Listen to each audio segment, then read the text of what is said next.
The 1980s were a period of pure euphoria and near madness in world rallying. The FIA had opened the gates to Group B, a set of regulations so permissive it instantly triggered an arms race among manufacturers.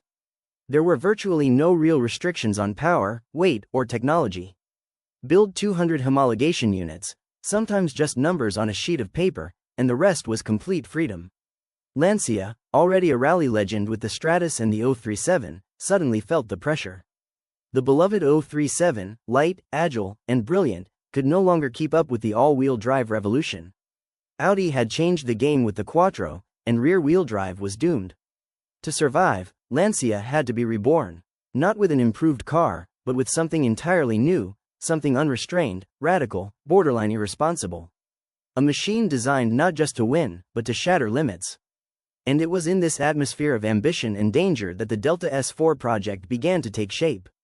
Lancia knew they weren't building a car, they were forging a weapon. The Abarth competition team worked in near secrecy, under massive pressure to create a machine capable of destroying the Audi Quattro, the Peugeot 205 T16, and any rival bold enough to challenge them. The S4 would not be based on a production Delta. It would be constructed from a complete tubular space frame wrapped in lightweight composite body panels, Kevlar, reinforced fiberglass, exotic materials that belonged more to Le Mans prototypes than rally cars. The engine would sit in the middle, not at the front. The aerodynamics would be functional, not aesthetic. The suspension would be long travel yet razor sharp. From day one, nobody questioned whether the project was dangerous. The only question was whether it would be fast enough. They were building something that shouldn't exist, but had to. The boldest decision of the entire program was the creation of the twin-charged power unit. Instead of choosing between turbocharging or supercharging, the engineers chose both. The supercharger would eliminate lag at low RPM, delivering instant, brutal response. The turbocharger, large and tuned for absurd boost levels, would take over at higher RPM, unleashing a surge of explosive power. The challenge was making both systems coexist without detonating the entire engine. Complex valves, pressure control circuits, and transition mechanisms had to be engineered with near-surgical precision. The result was a 1.8-liter monster capable of producing over 500 horsepower in official spec, and more than 600 in testing. All in a car weighing roughly 900 kg. Its power-to-weight ratio rivaled some Formula One cars of the era. The engineers knew they had created something lethal, to competitors, and possibly to its own drivers. Early testing sessions shocked even the most seasoned engineers. The S4 didn't accelerate like a rally car, it launched forward with such violence that drivers reported dizziness. The supercharger to turbo transition wasn't smooth, it was a punch that slammed the car deeper into the horizon. The all-wheel drive system clawed at the surface with unnatural efficiency, yet the chassis remained hypersensitive. Minor bumps could unsettle it violently. The team tried to tame the beast, but full domestication was impossible. The S4 had a temperament of its own. When Lancia finally declared it ready for competition, the atmosphere was mixed: pride, fear, and a silent acknowledgement that they were unleashing something too fast, too wild, and perhaps too dangerous. When the Delta S4 appeared on a WRC stage for the first time, confusion and shock spread instantly. Its sound was unlike anything anyone had heard, a bizarre fusion of turbo scream and mechanical supercharger howl. On gravel, it accelerated like it was on tarmac. In low-speed sections, it was immediate. In high-speed sections, it was otherworldly. Spectators couldn't process what they were seeing. Competitors, once confident, now looked intimidated. The S4 didn't seem bound by the same rules of physics as the other cars. It was too fast, too violent, too committed. Watching it fly between trees felt like witnessing something forbidden. The S4 didn't simply race, it invaded the stage. Driving the Delta S4 demanded more than skill. It demanded nerve. Every pilot described the same feeling: you never relaxed in the cockpit. The car reacted like a wild animal, full of tension, energy, and unpredictability. The twin-charged surge hit so hard that at certain moments the S4 felt like it was trying to escape the road entirely. Visibility was limited, the cabin was cramped, the heat was intense, and the risk was constant. Yet the drivers found it addictive. The S4 punished mistakes ruthlessly, but rewarded bravery with a feeling of power unmatched anywhere else in motorsport. Handling it wasn't just racing, it was survival. The S4's performance quickly translated into results.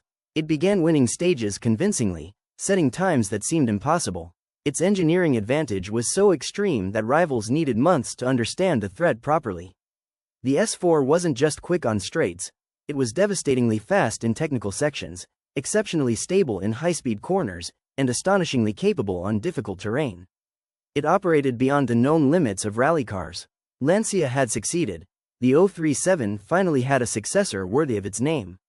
The S4 restored the team to the top and redefined what Group B could be.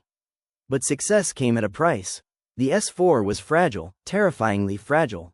The twin-charged engine ran under extreme pressure, pushing mechanical components to their breaking point.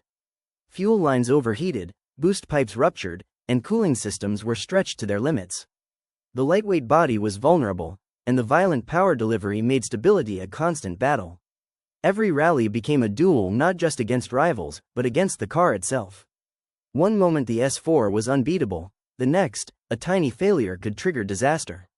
The engineers had built the fastest rally car in the world, but not necessarily the safest. The 1986 season began with promise. Lancia was strong, the S4 was maturing, and the team felt confident. But the atmosphere in the championship had grown ominous. Several serious accidents had already occurred in Group B, and the FIA was under increasing pressure. The cars were simply too fast, too light, too powerful, and the S4 was the most extreme of them all. Drivers privately admitted fear, real fear, not just caution. The sport was slipping beyond the threshold of what humans could control. Nobody knew it yet, but the defining tragedy of Group B was approaching. Henri Toivonen was one of the most naturally gifted drivers of his generation, young, aggressive, fearless, and unnervingly precise. He seemed to be the only one capable of extracting the S4's full potential. But during the 1986 Tour de Course, fate struck. On a narrow left-hander with no guardrail, Toivonen lost control. The S4 plunged into a ravine, hit violently, and the fuel tank ruptured. The car ignited instantly. Neither Toivonen nor his co-driver Sergio Cresto could escape. The remains of the car were barely recognizable. The shockwaves traveled through the entire motorsport world. That moment marked the beginning of the end, not just for Lancia's campaign, but for the entire Group B era. After the accident, the FIA acted swiftly. Within weeks, they announced that Group B would be banned at the end of the season. The cars were simply uncontrollable for rally stages surrounded by trees, cliffs, crowds, and chaos. The combination of extreme power, low weight, and dangerous terrain had reached a point where survival depended too much on luck. The Delta S4, along with the Audi S1, Peugeot 205 T16, and other monsters, was forced into retirement. The most spectacular era in rally history didn't end because the technology failed, but because it succeeded too much. Although its career was short, the S4 left a monumental engineering legacy. The twin-charged concept inspired future hybrid boost systems. The torque split innovation influenced modern AWD rally cars. The space frame structure became a reference for prototype safety and stiffness. Engineers who worked on the S4 carried its radical ideas into future motorsport programs. The car proved that mechanical boundaries are far more flexible than most believe. But it also proved that the price of pushing them can be devastating. Today, the S4 is studied not as an anomaly, but as a masterpiece, one created during a period when imagination had no leash. Drivers from the Group B era still speak about the S4 with a reverence that borders on fear. They describe it as one of the most intense experiences possible behind a steering wheel. The S4 demanded reflexes beyond human norms and bravery that bordered on recklessness. Many admit that, looking back, driving something so dangerous was a mistake. Yet they also confess that nothing in modern motorsport comes close to the sensation of piloting the S4 through narrow mountain roads, surrounded by trees and cliffs, turbo screaming, supercharger howling, and the car fighting to break free. The S4 didn't just push limits, it pushed people. To homologate the S4, Lancia produced roughly 200 units of the Delta S4 Stradale. Unlike the rally monster, the street version was softened, producing around 250 horsepower with a more refined interior. But even softened, it remained absurdly advanced: composite panels, mid-engine layout, and aggressive handling far beyond normal road cars. Today, Stradale models are worth millions. They represent the bridge between Group B insanity and the real world, a thin, fragile link to an era that will never return. The S4 became a cultural icon, appearing in games, films, documentaries, and endless lists of most dangerous cars ever built. Its brutal aesthetics, unrepeatable sound, and tragic legacy created an aura of myth around it. To enthusiasts, the S4 symbolizes the edge where engineering brilliance and mortal danger collide. No car since has captured that same mixture of awe and fear.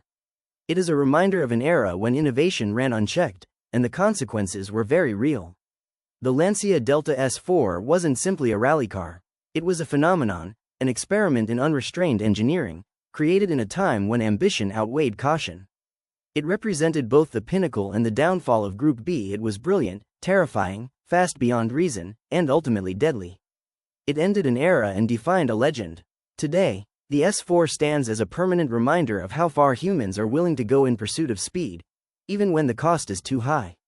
The S4 will always be more than a machine. It is a myth forged in fire, tragedy, glory, and the unmistakable roar of twin-charged power. And myths, by nature, never truly die.